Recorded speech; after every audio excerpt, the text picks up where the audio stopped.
Shumë është që ka rezultu me një veri ku ka shtirjet të sovranitetit dhe sëdnim të ligjit, që është një prej të themi qëllimit kryesore të qeverisë Kurti në 5 vite, ka rezultuar me një sistem të drejtësisë ata, po pretendojnë ta shkapin, dhe ka rezultuar me një FSK më të fuqishme, sa i përket çështjes së armatimit.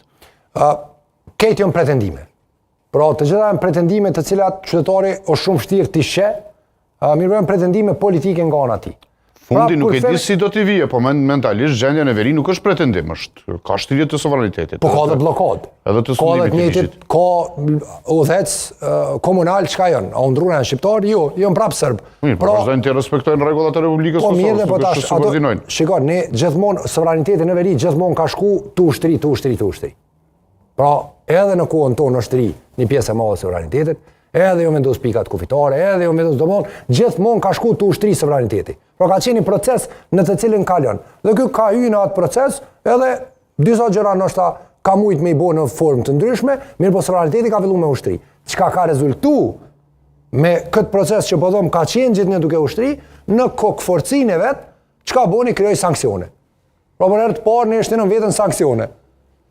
Në Ballkan, në një pozicion moral të fuqishëm para bashkisë ndërkombëtare, se na Kosova ka pas pozicion të fuqishëm moral, nuk jemi në qendra e botës.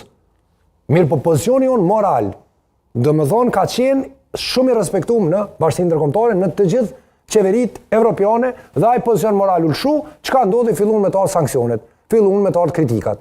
Tani, po thu FSK-n. Po vetëm që ka një të vërtetur anë që nuk mund ta marrë askush, një asociacion të cilin e kemi krijuar çdo 3 muaj në studio dhe opozita, kemi thënë që do ta bëj këtë muaj, ka 6 vite që nuk e bën dot. Shiko, Armen, këto zgjedhje